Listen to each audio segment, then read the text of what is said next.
Welcome everybody. Appreciate you coming back to the channel. It's Doug here. Doug, Mr. Guy and Board Game Geek, bringing you Lantern Year 2, the settlement phase of our new playthrough of Kingdom Death Monster. And you can see I got everything ready to go for us here for the settlement phase as our returning people, Constantine, Percival, Annabelle, and Shara have returned to the group. Angus comes out to greet them because he's currently kind of the leader of the group. He's a little hobbled with his gimp leg, but he's making it, and he comes out to greet the returning survivors. And when they do return, there's things that happen. So let us get started with our settlement phase.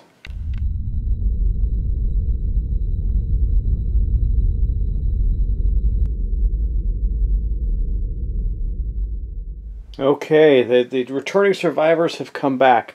I have removed all the wounds and injuries from their sheet, or I will before we get playing next turn, and we're going to start progressing. So the first thing we're going to do is survivors return, and I've done that. So I've done everything I need to do for the survivors return. I've taken away all their injuries, looked up anything that says returning survivors gain, and there currently isn't any. There's some on departure, but not gain on arrival right now, so there's nothing special there. The next thing we do is we move forward and gain our endeavors. So we have 4 endeavors to spend, 1 per returning survivor, to build up our community.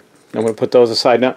I'm not going to spend as much time on each of these segments as we go forward, but I do want to make sure that we cover everything clearly for you. And I went through the last settlement phase in great detail, so you kind of got to see how that works. The next thing we do is we update the timeline. Well, let's take a look at that, because that is important. Okay, well, while we're at it, I got some great suggestions. Only one of them got voted a couple of times. Not many of them got voted all day, but there were some great suggestions. However, I'm going to go with something that's very easy for me to remember and something I might be able to do a cool graphic for this game. So I'm going to call our, thank you Paul, by the way, for this suggestion. I'm going to call our settlement Ember. This is the settlement of Ember, a great glowing beacon of light amongst a sea of darkness and stone faces. Yes, okay. Alright, so we're going to then update our timeline, and we're going to get to here. We have an event called Endless Screams that we have to deal with, and we're going to take care of that story event, and we're also going to look at some other things because we have some an event we have to draw and a whole bunch of other milestone things that we have to do. So let's take a look at Endless Screams. Okay, here we are at Endless Screams. There is the associated artwork, all the survivors screaming, and these strange beings with great gaping mouths screaming into their ears. But that's really not what's going to happen. So let's take a look at this. Endless Screams. A scream pierces the silence around the settlement. By the way, that is overridden. We can hear that over the storms that we heard about coming in the previous discussion for the settlement. As the noise fades, a chorus of horror rises up in answer. Okay. The settlement erupts into chaos, trying to comprehend the source of the terrible wail. You may now hunt the screaming antelope. So we take our sheet here, and we go down here. You can see that screaming antelope is actually next. We're going to block that out. We can hunt that. To your quarry list on the settlement record sheet, nominate a single survivor to stand amidst the madness. They gain +1 courage and become the voice of reason. Man, guys, I'm so tempted to do that with Annabelle because she will gain the first courage. I think we're going to do that. Even though I think it's going to knock her out of being able to go on the next hunt, that's okay. I'm going to nominate Annabelle.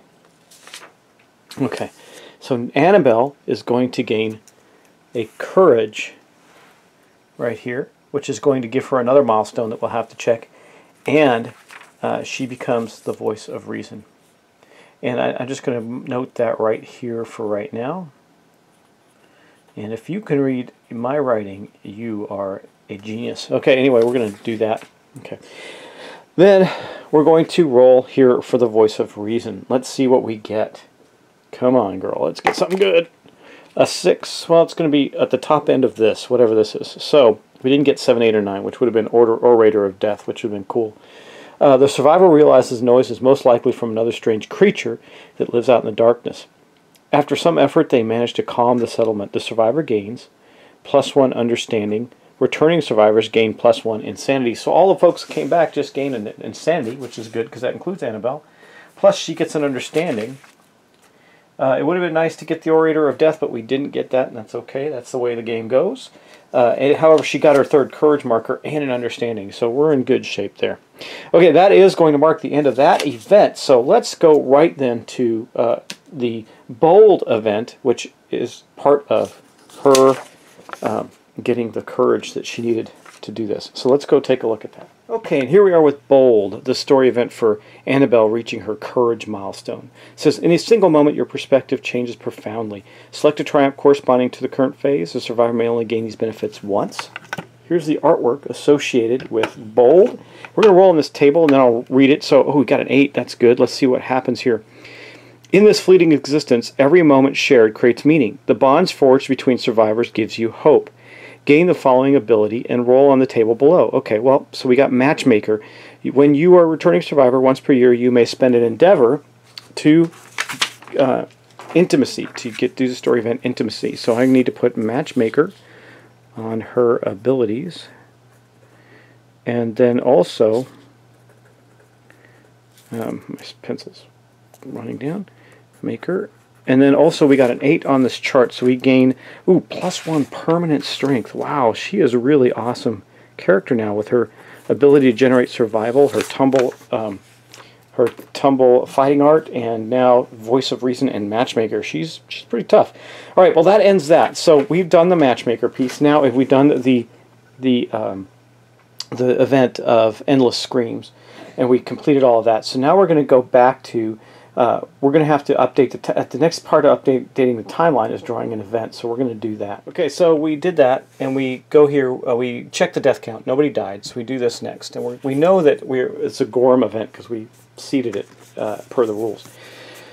So, Gorm Climate, settlement event. The returning survivors find the settlement tormented by relentless foul weather. Add the Gorm Climate to the next Lantern Year on the timeline and roll a d10. We did this. Okay. So now we roll a d10.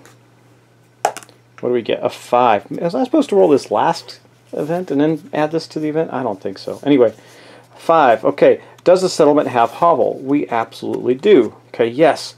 The survivors huddle inside as razor winds and sickening lightning pummel the settlement. +2 endeavor results at home innovations this Lantern Year.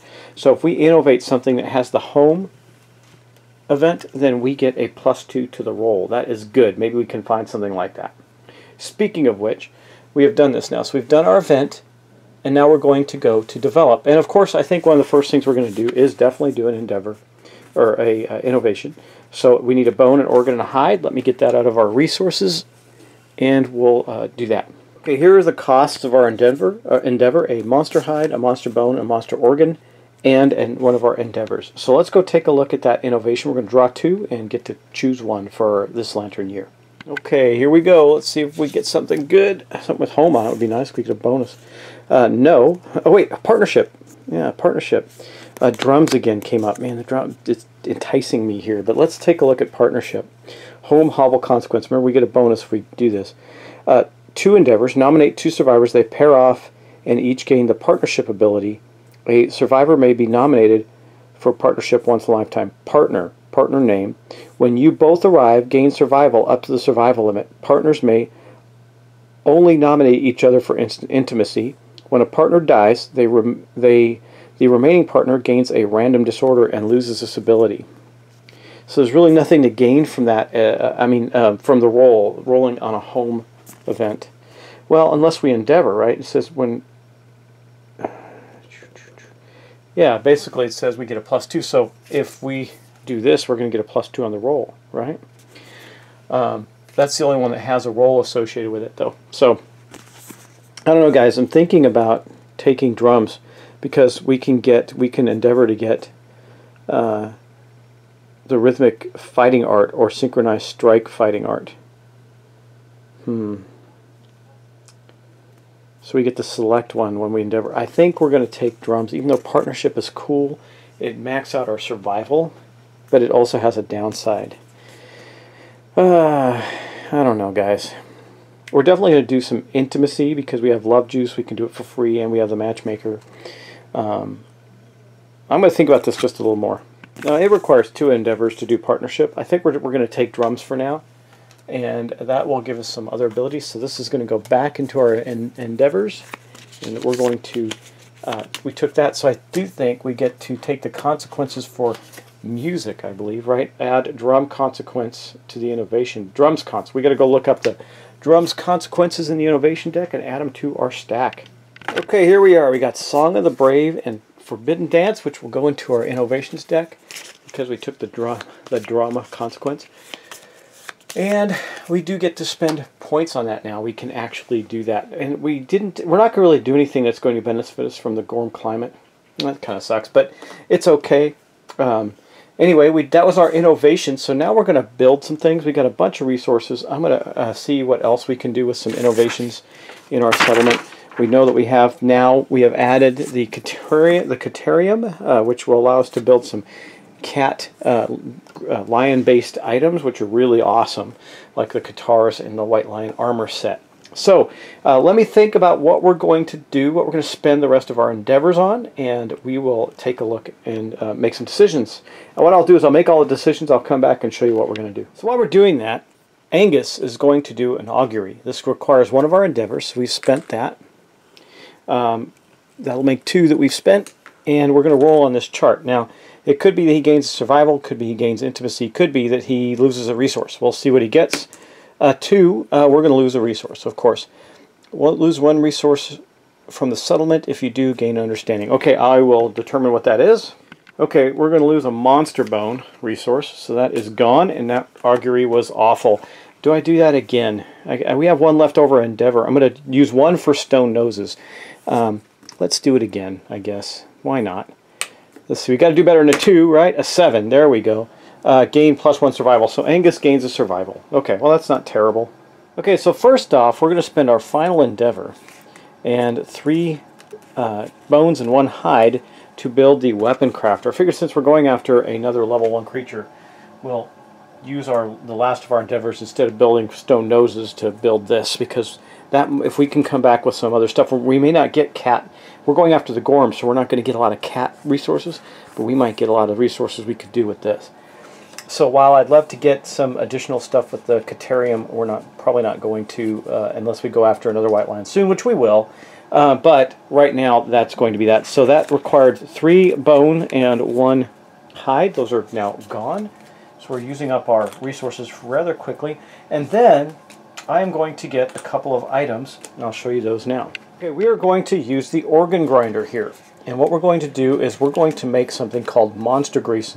And as you can see, the monster grease here, I'm sorry, we're going to make a monster grease and a, hold on, my bad, I thought I was going to be able to build something we couldn't. But anyway, we have got, we're going to use these 2 organs, the lion testicles and the unknown organ of no origin, to build 2 sets of monster grease. Now, monster grease is really good stuff. So it basically gives you an evasion, and then if you can connect any green connections in there, you gain any 3 actually gain an additional evasion, because evasion is pretty good. Now I'll decide who I give those to as we go, but that's what we built this turn. So we didn't build a lot of weapons or anything. We have 3 weapons right now. Okay, so that's going to leave us in our stash, because we're going to use one of these love juices as for intimacy, but we're going to do these 3 and not archive them, but store them for our settlement. So those are going to go away. That's all we're going to do. So we got the monster grease. We still have the love juice to do. We have done all of our other things. I did not use the matchmaking ability. I just used now you know what? Hovel. If we do intimacy, are we going to get the +2? I don't think so. I don't know. We have bed too. What does that do for us? I mean, it increased our survival limit, but we have to roll for it. I think, yeah, I don't think there's anything to do there. And, okay, well, anyway, we're going to roll for intimacy. So, we're going to do this. We're going to take these. These will go to certain people. I'm not sure yet. But we're first going to do the love juice and have an intimate moment with one of our characters. Now, actually, I did not save the endeavors. I spent all 4, right? I did we did the innovation. Then we spent 2 Wait, I might still have one left. We spent 2 on augury. That's 3. No, so 4. Okay, yeah, there's 4. Okay, so we spent them all. Now we're going to go do this right now, and we're going to nominate 2 survivors. I think we're going to nominate somebody not yet known. And let's see, we'll do Constantine and a new survivor. We'll add to our sheet here. Let's name a new female survivor. We'll say it's going to be trying to think of a good name. How about Nona? There, Nona. I don't know. Nona and Constantine are going to be intimate with each other, and they're going to use the love juice to do that. So let's go to intimacy and see what happens. Okay, here's the intimacy table. You can see that, and this is the artwork associated with it. So we're going to have those two get together and see if they can make some children for us. And it says, the first time your settlement gives birth to a new survivor, gain +1 population from intimacy. The survivor ponders the existence ponders existence. We're going to have another story event come up. As your settlement grows in size, don't forget to apply your chosen new life principle. It will generally affect the outcome of the campaign. That is very true, but let's roll and see what we get. We get a 5, so something average. A new survivor is brought kicking and screaming into the world. The child's eyes are free of the ink that stained the founder's faces. The settlement gains +1 population. So we can decide whether that's a boy or a girl. I think I'll bring in another boy and then another girl, etc., etc. We do have bed, doesn't really help us that much, and we also have, we could also end up with a special child, but if we rolled a 10, but we didn't get that. So we had some options for something special. We did not get those. However, we do get the new life principle that we have to look at, and we are going to increase our population by 1. Okay, here we are with the new life principle, and you can see that it shows here. Now, I already got an idea how this works, and they did change it for the 1.5 edition some, but I still think we're going to go with a certain way. The group must decide to raise their young. Choose one. Without mercy, the toys are taken from the children and replaced with cold stone face shards. Training begins immediately. No, we're going to do with affection. We're going to be as human as possible. The settlement embraces the child with warmth, with warm arms. Nurturing new life is their highest calling. The settlement gains the new life principle, protect the young. Find and place the card on the settlement board and note it in the settlement record sheet. After adding the card to settlement, roll a d10. So we're going to do that. Okay, here is the principle new life. The children are the future. When rolling on intimacy story events, roll twice and pick one result. See, that's almost too good to pass up. I don't know what they did to change this one for the new one, but I just don't see that that's worth the difference. This is too valuable. And then we're going to roll on a d10 on this chart, which we get a 4. We're not rolling well, I'll tell you that right now. The settlement gathers around the newborn in awe.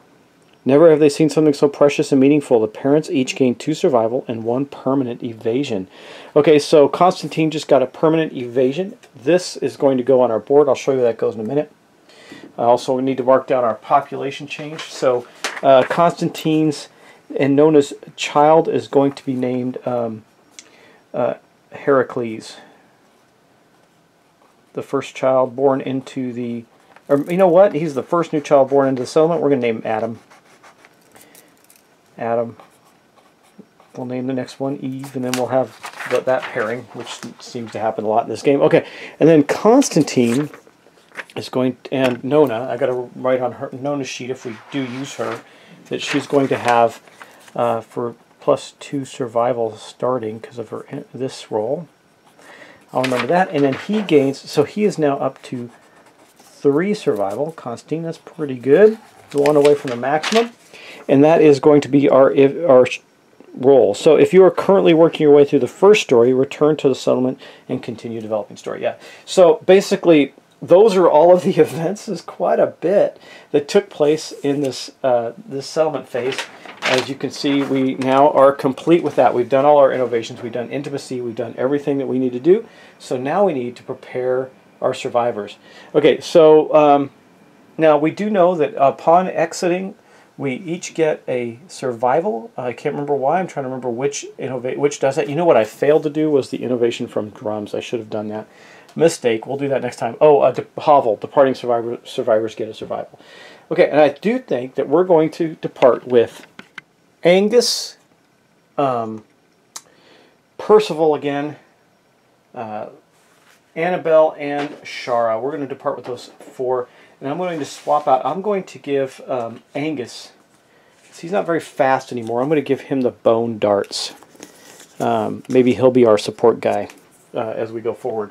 When I say support guy, I want somebody to get the cat's eye headband. And it almost makes it worth going after another cat. But I don't know what the Gorm has. I think it's going to be interesting. So I do think we're going to hunt the Gorm. The monster grease we're going to give to, let's see, our 2 main fighters. We're going to give it to Percival and Annabelle. They're going to get the monster grease in their tableaus, their sheets. So that means that they now have the ability to dodge in a good way. That's awesome. And I got to make sure to erase all the damage done. Make sure their armor's all in place. Okay. Yep, we're all good. Okay, that is, now we are prepared, and everybody gains a survival. So Shara's back to 2. Percival's back to 2. Annabelle's at 4, and Angus is at 2. So that's not a bad start. We're off to a good start with that. Got that all set up. Next thing we will do is there is no special showdown this turn, so we're going to record and archive any resources we have left, which I've already done. It is we have 2 lanterns, broken lanterns with their scrap, and a love juice. Everything else is gone. We have completed our settlement board here, and next we're going to end the settlement phase. So that is the end of the settlement phase. I think in this video, will I have time? Let me see how. Yeah, I will do the hunt phase, and then we'll do the showdown phase in the next video. So let me clear the board, get ready for our hunt phase, and we're definitely going to try going after a Gorm. We'll see how that works. I have no idea. It's going to be very interesting. So let's get it done.